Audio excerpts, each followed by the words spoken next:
Welcome, Northview. Thanks for joining us today. We have an unusual service for you, but one I think you're really going to enjoy. Today, we're in the home of Indianapolis Colts head coach Frank Reich. And you're going to hear a bit of his story today. I've heard some of it, and I've really enjoyed it, and I know you're going to enjoy it as well.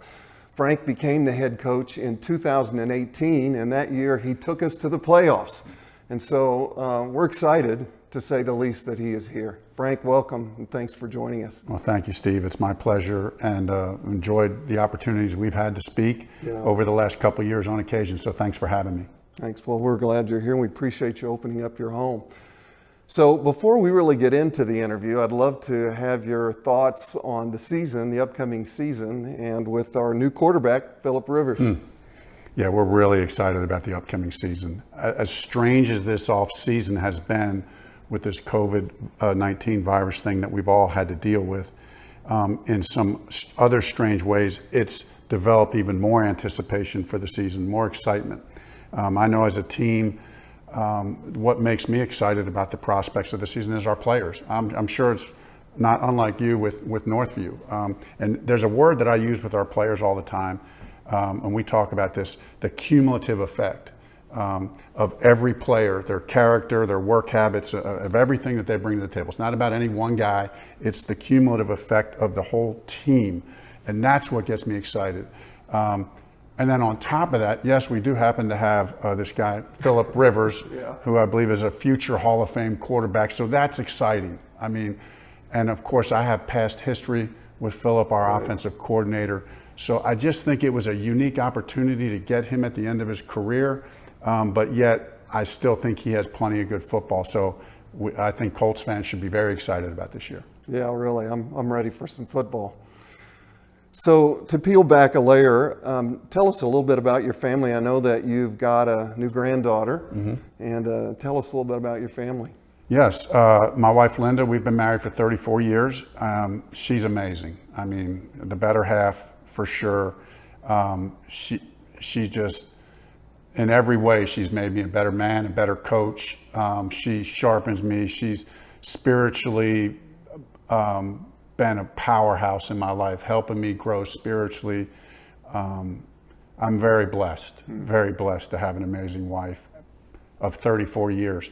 But I'm sure we're like any other couple. We've had a lot of amazing years, but we've also had our struggles as a husband and wife, you know, and this is a crazy business. We've had to move a lot. There's a lot of stress and pressure. And so we've gone through ups and downs, like I'm sure many people watching. And, but our commitment has never waned, even though we've gone through the bad and the good, but she's an incredible, and just very thankful to the Lord for her. And then we have 3 daughters. They're all grown, out of the house. So 2 of them are married, 1 granddaughter who's 15 months old. That is everything it was billed to be. And we're so excited about that and have so much fun being grandparents. And then our youngest daughter, not married yet, just she graduated from IU, Jacobs School of Music, and she lives down in Charlotte, North Carolina right now working. So yeah, very thankful for the 3 daughters the Lord has blessed us with. Yeah, it sounds like you're a blessed man. Oh, for sure. Well, you know, some people may not know that you played football and you were a quarterback. You played college ball, and then you played professional in the NFL as well. And you have the distinction of 2 major comebacks, one in your college years at the University of Maryland, and then one while you were professional in the NFL. And I want the folks to see a clip of that so that those that don't know will understand what we're talking about. Reich started the 1992 wild card game due to injury. Jim Kelly is down, and Frank Reich will have to take over, and the Bills are going to have to travel the long way to get back to the Super Bowl. Houston threatened to blow out the Bills early. A rich stadium rout, at least at halftime. Things got much worse on Reich's first drive of the second half. Frank Reich's first pass the second half was intercepted by strong safety Bubba McDowell. Reich goes far side. This is intercepted, and he will score. I jumped up, ran to the phone, made my reservations to go to Pittsburgh for the next round. And Houston now leads 35-3. In pro football, no one comes back from 35-3 deficit. He should have folded like a cheap suit, but he didn't. The moment wasn't too big for him. It's ironic that he also did a similar thing in college when he was at Maryland. Hey, remember Frank Reich is a senior in Maryland. Maryland was trailing by 31-0 to Miami. He and the Terps ended up beating the Hurricanes 42-40. Our number 2 playoff performer took what he learned in college and fueled the greatest comeback in NFL history. Maybe at the 10, at the 5, in for the touchdown. Right, looking to throw, rolls out, throws, down there is Reed at the 5, in for the touchdown. And the game just gets more and more unbelievable as it moves on. As this game swung, ho, ho, ho. Play after play after play. Back to throw, he looks, he throws, touchdown, Andre Reed for the touchdown. And the Buffalo Bills have engineered the greatest comeback in the history of the National Football League. That game is Buffalo's Super Bowl. Tell me what happened out there the second half. I'm just so proud. I'm so thrilled. This is the greatest moment of my life, besides having my daughters and marrying my wife. It's a weird oddity, man. The fact that the guy who had the biggest comeback in Division I history then comes back and has the biggest. It doesn't compute. And of all the losses in Oiler history, this has got to rank as the most devastating. I mean, it's one thing to blow a lead, right?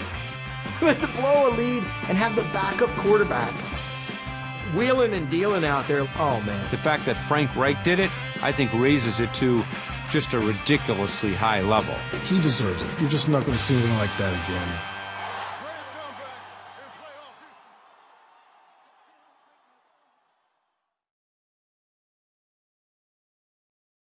I absolutely love that. I think that's amazing, Frank.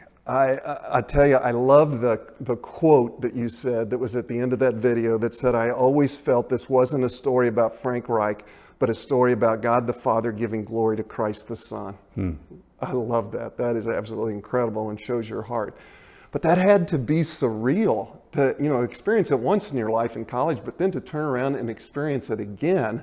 Yeah. Tell us about that. Well, it was exciting, Steve. And yeah, I just think the things that stick out in my mind, from a football standpoint, it's just the lesson of, you're facing overwhelming odds. It's like impossible to come back. And what was the quote unquote formula? What was the mindset? And the lesson that I've drawn on many times, and I drew on in the pro game from the college game is, one play at a time. One play at a time, one first down at a time, one touchdown at a time. Don't try to do it all at once. And I found that doesn't just apply to football. It also applies to my life, to my marriage, to everything.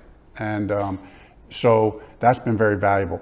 But then the excitement of doing something that is the greatest of all time, and then you're sharing that with your teammates, with your family.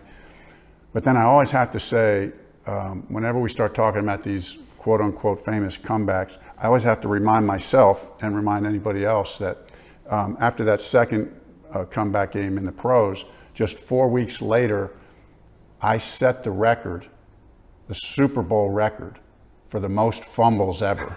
So I went from in your vocation or your workplace, the highest of highs, having this great come from behind victory, and then a devastating loss in which I didn't play very well, and I really believe that was a microcosm sometimes of life. There's good and bad. There's highs and there's lows, but just to try to stay steady, try to keep the same mindset in both of those things, having the right people around you, and for me, right, that all centered on my relationship with Christ and how is He working in and through me to grow during those highs and lows in my life. That's really good. That is so good. So we've kind of been peeling back the layers of your life because there's a lot of chapters and there's a lot that's happened in your years. And it's obvious even from the things you've already said that Christ is important to you. So how did you come to faith? Yeah, I mean, in some ways it was pretty normal in that oftentimes, we have something that becomes a priority, becomes first in our life that shouldn't be first. And for me, that was football. I mean, for other people, it might be something else, but for me, it was football. I got to college, had my dreams of playing in the NFL. My opportunity to start came, and then early in my senior season, when everything was going according to plan, and In the fourth game of my senior season, I had an injury that looked like it was going to ruin my career, my chances to play, and there's a whole lot behind that. But and so then I couldn't play for a while. But what was going on in my heart and mind was what I think, the two illustrations that I think of all the time are that I had grown up. My parents had taught me all the right stuff. I grew up going to church. I knew all about God. I knew about Jesus. I believed Jesus was his son. Sure. But I was a little bit distant. And the analogy that often comes to my mind is, ironically, of a football card. And so as a former player, when I have a young boy come up to me and say, hey, can you, Mr. Reich or Coach Reich, can you sign this card? And they'll start talking to me like they know me or like they have an intimate relationship with me. And of course, I always appreciate those encounters. But the reality is we're just meeting for the first time. There's no intimate relation. They know all my stats. They know my bio. They've read the stats. And that's kind of the relationship I have with God. I knew the back of the card. I knew the stats. I knew the bio. I know Jesus was the Son of God. I knew he died on the cross. I knew he raised from the dead. I would have said all that. Yeah. But I didn't know him intimately. And so it was really during that senior year in college that I had to reprioritize my life. I had to acknowledge that I was distant from God, and that understanding that the gospel was to come to God through faith in Christ. The second part of that story for me is, or the other analogy that so hits home with me, is I grew up in a family of school teachers, so grades were a big deal. Mm-hmm. And I somehow had this picture in my mind that God graded on a curve, Yeah. And I was like, I'm not the best person in the world, but I think I'll get a passing grade, so I think I'm good. But then I realized that, that God doesn't grade on a curve, that he actually requires a score of 100%. And when that hit me, like when it really hit me, and when I really understood for the first time that, I got nothing to bring to the table, but that Jesus came to earth, lived a perfect life, and he scored 100%, and so that all who believe in him get his score, and then he gets my score, my F. And that was the best news I ever heard. Yeah. That's amazingly good news. Good trade. But one that left me not only joyful and happy, but one in awe and one in thanksgiving, and just feeling like he died for me. Mm-hmm. And that was that intimacy that I needed in my life. And that was really the start of an intimate relationship with him. Was it an event or a person that opened your eyes? Yeah, I'm glad you asked that. I mean, because it was a combination, like I think many times it is. It was part of the event was that injury to my right shoulder, my throwing shoulder. So I missed 4 games, and there's a whole lot of drama there. The coach had promised me when I was healthy, the job was mine, but the guy who came in to play for me did well, and then he wasn't going to let me play. Yeah. So when I got healthy, he said, I'm sorry, I can't change you back. And I'm like, you promised me. And then the next game was the comeback that you just showed earlier. Oh, wow. When the other guy played for the first half, and then we didn't play well as a team, and then I came in the second half and we won the game. And it was just the prior week that a campus ministry guy had been sharing the gospel with me, and that was where I prayed to receive Christ, and it all came about around that event, that relationship with the campus ministry guy, and the event of the circumstances of my life. It all intersected to me coming. So it was obvious to you at that moment. It was obvious. It was very obvious. And, and I say that, Stephen, it's not like, and I'm always careful to say this, and not like a prosperity, hey, I came to faith in Christ, and then the next week we had this great come from behind victory. I've already said that when that happened in the NFL, a month later, I set the record for the most fumbles in the Super Bowl. So I'm not saying that at all, but I do think sometimes, and for whatever reason, in my relationship with the Lord, that football, he's used football in a positive way in my life.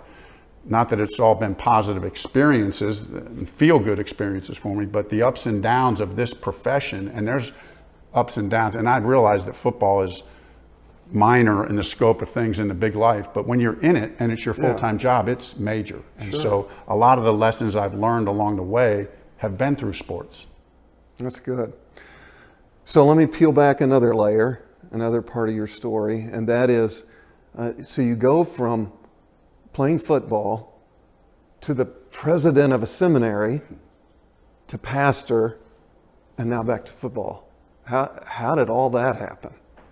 You know, I'm glad you asked me that, because a lot of people think that's a crazy, like some crazy zigzag path. And I really don't think it, when you dig down into it, as obviously I've had to dig down into it over the years. After I finished playing, first of all, at the end of my career, the last 2 years I was playing as a Christian athlete. Remember, I became a Christian when I was a senior in college. Right. And then we had a dynamic Bible study group with the Buffalo Bills that I was on, and some 3 other teams I played on, and so I kept growing. And during that growth process, had a chance to go out and share my testimony multiple places. But because I grew up in a home of school teachers, I love going out and sharing my testimony, but something inside me was like, this is great, but what's really equally changing my life is the time I'm spending reading the Bible. Yeah. Like it was major for me, major. And I'm like, I have to tell people how these truths in the Bible, how amazing this is, and how it's changed my life. And so somehow intuitively, maybe I need to go to seminary. I know I didn't need to go to seminary to do that, but I think it was the football player in me that drew me to seminary. Like, as the football player, you go to training camp, you learn the playbook. Oh, that's good. You know, and then you go out and play. Mm-hmm. So you see, this is where I think it's sometimes it seems like a divergent path, but it's really not all that. I was wired that way. I think God wired me that way. So I started taking seminary classes while I was still playing in the off season. And then once I got done playing, then I started having for a couple years, Steve, I was just traveling the country speaking and preaching while at the same time going to seminary. But I was only going part-time. And so it was probably 5 years into going part-time, I had developed a relationship with the then president of the seminary, who was going to be leaving that post to be the chancellor over the whole bigger deal, over all the campuses. And he called me in one day and he said, hey, I've been praying about this for 6 months, and I think you should, I really think the Lord's putting it on my heart to ask you to be the next president of this seminary. And I just, like, my jaw dropped out of you got the wrong guy. Yeah. You got the wrong, I hadn't even graduated yet. Mm-hmm. You know, I had a little bit to go, but, and so at first I wasn't sure. I didn't think I was qualified, and I still don't really think I was qualified, but I really had, the one thing I can say was I had a heart for what the seminary was doing. Like, I got it. I got it. Like, hey, we're going to training camp. We're going to equip these men and women, and then we're going to send them out to impact the world. So I got that, and so I eventually said yes, but when I did that, said, hey, can we revisit this in a couple years, because I don't know if I'm really cut out. Like, I didn't grow up thinking this I was going to be a seminary president. Right. And so after 3 years, as great as it was, and I wouldn't change any of it, I wouldn't trade any of it in, but it, as you can imagine, just got to be a lot of administration and a lot of, and I just couldn't do that. And so I like being with people. I like preaching and teaching and coaching, that kind of, moving people toward a goal. Here's where we should go. Let's climb this mountain. And so there was a church in Charlotte, small church that I had become friends with a lot of the people there, and their pastor had stepped down. They needed an interim pastor, and so I stepped in, and thinking maybe this is the next step, maybe this is the next calling. And for about 2 years, after 2 years, I just realized that as much as I love the local church ministry, as much as I am in awe of local church pastors and the calling, the special calling that's on a pastor's life, a special calling. Man, did I learn that from serving as a pastor for 2 years. At the end of the day, I just didn't feel like that was the calling on my life. So, so we just moved on from there, and that's kind of that had to be a struggle. It was a major struggle because there's a part of me, the competitor in me, like, am I quitting? Am I quitting on God? Leaving this full-time ministry. I've been seminary president. I've served as an interim pastor. If it weren't for the counsel of some really strong, godly men who helped me understand that sacred and secular work isn't defined by who's writing your paycheck, and that you can have a dynamic ministry going out into the world doing whatever it is you're going to do, coach football, teach high school, whatever. You can have a dynamic ministry doing that. So that really helped me make that transition. Yeah, sometimes I think you even have a bigger pulpit doing secular work than you do in ministry. Yeah. It's like they expect it from me. Yeah. But they're more apt sometimes to listen to you. And so it was a challenging time, but I have experienced that, and I just want to be faithful in that and figure out what that looks like. What does that look like as a football coach? Yeah. And that's been a fun journey. Yeah, I bet it has. So coming to Indianapolis, I think a lot of people know that you were in ministry before, and so there's a lot of eyes on you, and a lot of people watching, and a lot of people curious. And so how do you live out your faith on the football field as well as in the locker room and in a community? Yeah, that's a big challenge for all of us. And so the approach that I've always tried to take, I think of there's a verse in the Gospels that says, from the overflow of the heart, the mouth speaks. Yeah. And if I fill up my heart the right way, if I'm in my relationship with the Lord, spending time with Him daily, understanding the intimacy, intimacy is a big deal with me. It is as a husband, sure. It is as a coach, and it is in my relationship with God. And so what I find is that if I'm intimate with God, it just overflows in your life. And being a football coach is no different in some respects than working in an office. You're in close relationship with a lot of people. And when I'm in a close relationship with a player, I get to know the player. I ask him about things, what's important. You find things out. So there's opportunities that naturally come about to share things.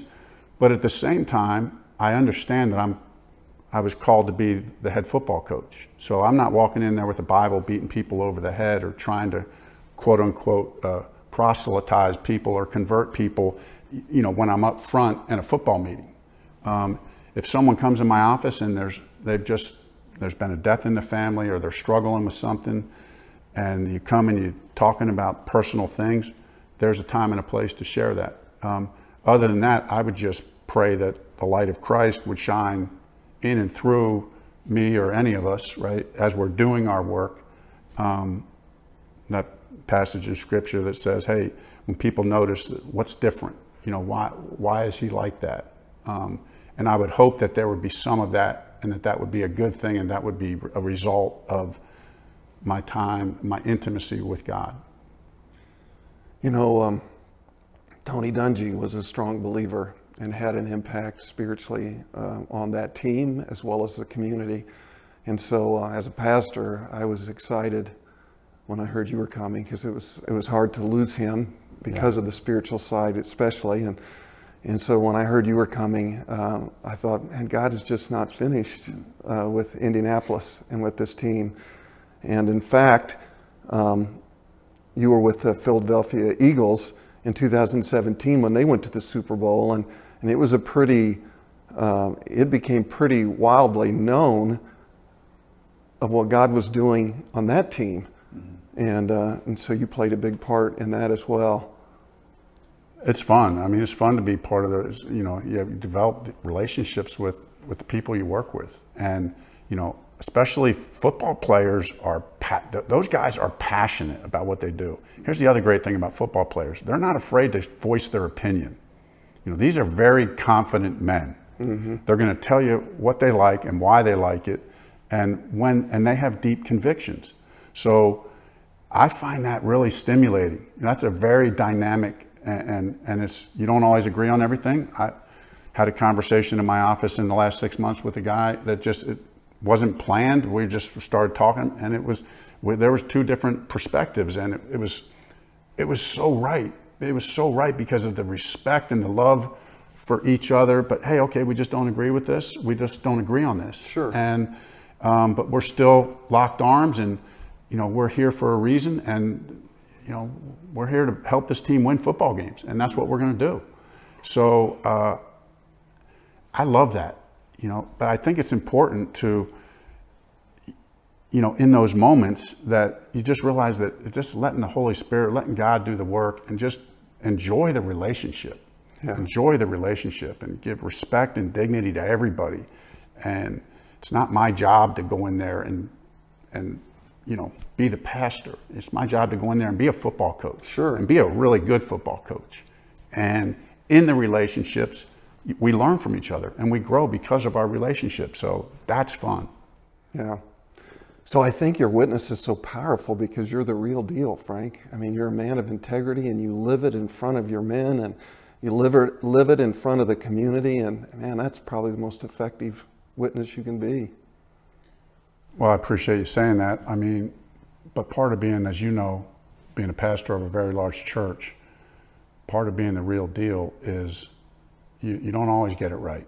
Sure. You know? I mean, yeah. I make my share of mistakes as well. And so part of being the real deal is being vulnerable enough to, hey, when I mess it up, let's move on. You know, here's my mistake. I apologize. Let's move on.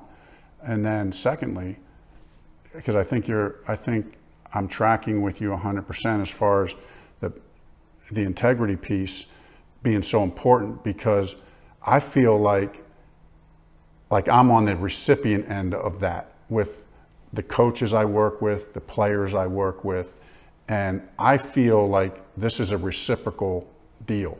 Like I'm getting as much as I'm giving.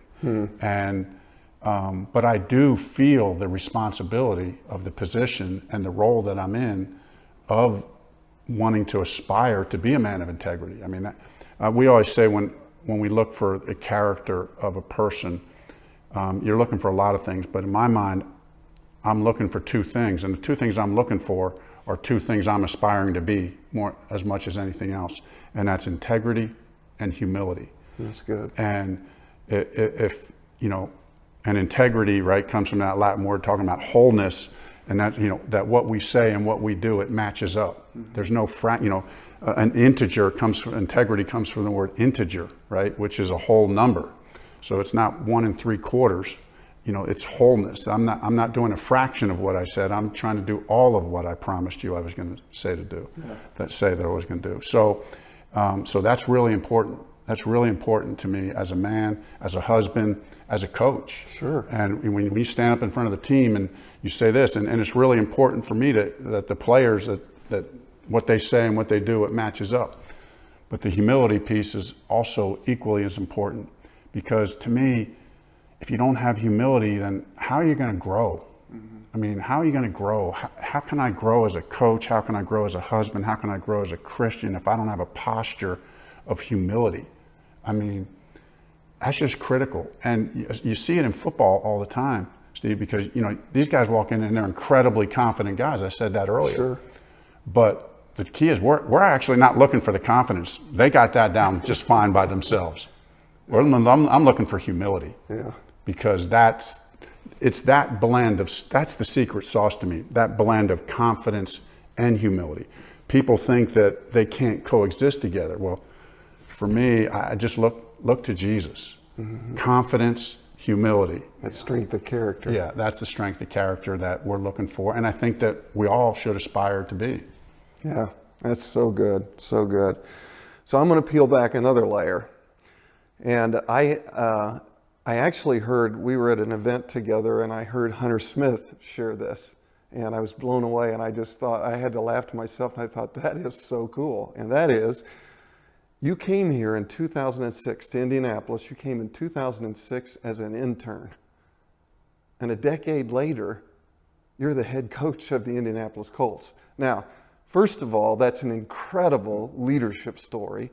It's an incredible testimony to your gifts and your abilities. But at the same time, it's also a picture of God's hand on your life. And I'd love for you to speak to that. Yeah, and no, it's been an amazing journey. And when I was playing, I remember in 1995, I was playing for the Carolina Panthers, and they were an expansion team, so it was the first year of the Panthers' history.